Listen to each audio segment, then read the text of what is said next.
There is a particular kind of exhaustion that does not come from working too hard or sleeping too little. It comes from loving someone who is never quite there. You reach and they step back. You open up and they go quiet. You try harder, and somehow that trying only seems to push them further away. And the cruelest part is that you already know this feeling. It is not new. It is almost familiar. That familiarity is exactly where we need to start. Most conversations about emotionally unavailable people focus on the other person, their fear of commitment, their walls, their damage. And while those things are real, they are not the most useful place to look. The more useful question, the one that actually changes something, is this: why does emotional distance feel like home to you? Not comfortable, not ideal, but home. Recognizable, like a room you have been in before. Attachment theory, developed by John Bowlby and later expanded by researchers like Mary Ainsworth, gives us a framework for understanding this.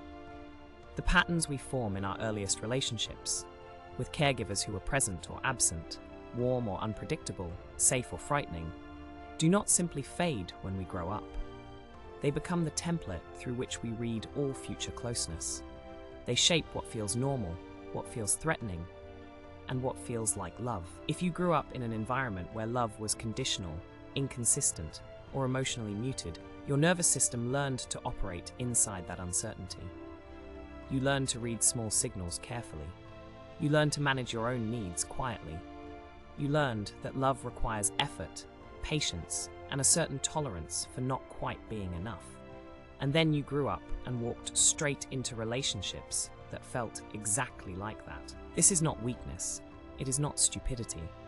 It is the mind doing what minds do, seeking the familiar, because the familiar, however painful, is at least predictable. The brain would rather navigate known suffering than risk unknown rejection.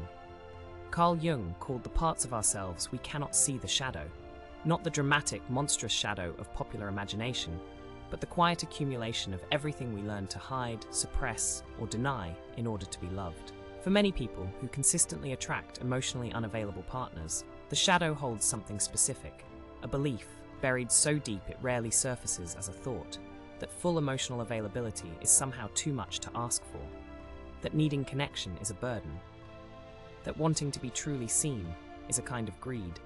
That belief did not come from nowhere. Someone taught it to you. Not with words usually, with absence, with distraction, with the subtle but unmistakable message that your emotional needs were inconvenient. And so you learned to find people who confirmed that message, because confirmation, even painful confirmation, is a form of understanding. The mind prefers a world it recognizes over a world it cannot yet read. Here is where Stoicism enters, not as cold detachment, but as honest self-examination. The Stoics, particularly Marcus Aurelius and Epictetus, were deeply interested in the difference between what we can control and what we cannot. They were equally interested in the stories we tell ourselves about why things happen. Stoic practice asks you to look at your own judgments, your own assumptions, your own habitual responses. Not to punish yourself for them, but to see them clearly enough to choose differently. When you chase someone who keeps pulling away, you are not simply responding to them, you are enacting a story. A story that says, if I try hard enough, if I'm patient enough, if I make myself small enough or useful enough or understanding enough, eventually they will open. Eventually I will earn it. That story is worth examining. Not because it makes you foolish, but because it's costing you something real. Dale Carnegie, in his work on human connection, observed something quietly profound. People do not soften under pressure. They soften when they feel genuinely seen, respected, and safe. Pursuit that comes from anxiety, from the desperate need to close a gap, does not feel like love to the person receiving it. It feels like demand. And demand, however loving its origin, tends to make closed people close further. This is not a criticism of your love. It is an observation about the mechanics of connection. Warmth offered from a place of wholeness lands differently than warmth offered from a place of need. One invites, the other clings. And clinging, however understandable, rarely opens a door that was already shut. The harder truth is this: some doors are not yours to open. Some people are not in a place where they can meet you, no matter how patient you are, no matter how much you soften your approach, no matter how long you wait. And waiting for someone to become available is not the same as being in a relationship. It is a rehearsal for a relationship that may never arrive. So what do you do with that? You start by recognizing the pattern without shame. You have been drawn to emotional distance because distance was the shape love took when you were learning what love was. That is not a character flaw. It is a wound that has been doing its best to protect you. Then you begin the slower, quieter work of updating the template. This is not about forcing yourself to feel attracted to different people. Attraction does not respond to instructions. It responds to healing. As you develop a clearer, steadier relationship with your own emotional needs, as you practice treating those needs as legitimate rather than excessive, the kind of person who feels interesting to you begins to shift.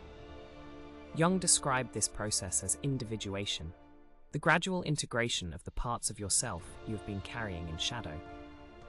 When you stop believing that your need for connection is a burden, you stop being drawn exclusively to people who treat it as one.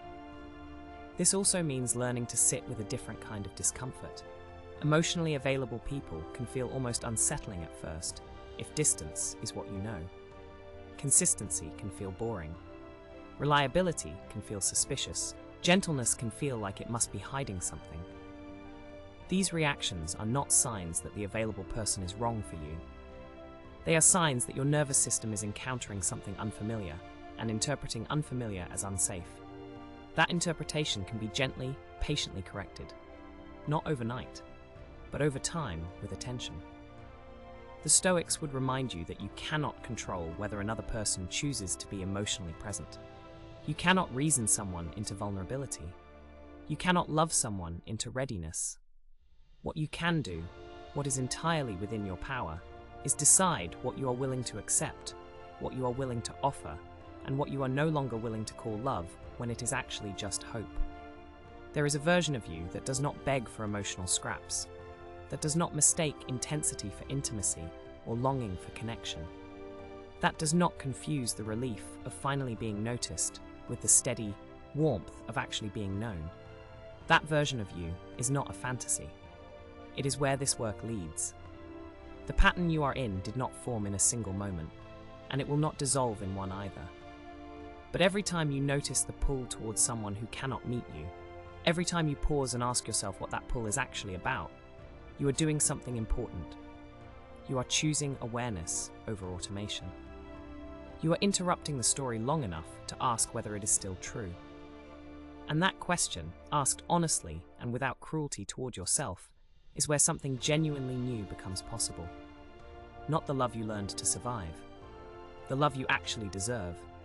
And if this spoke to a part of you that rarely gets heard, stay with that feeling for a moment.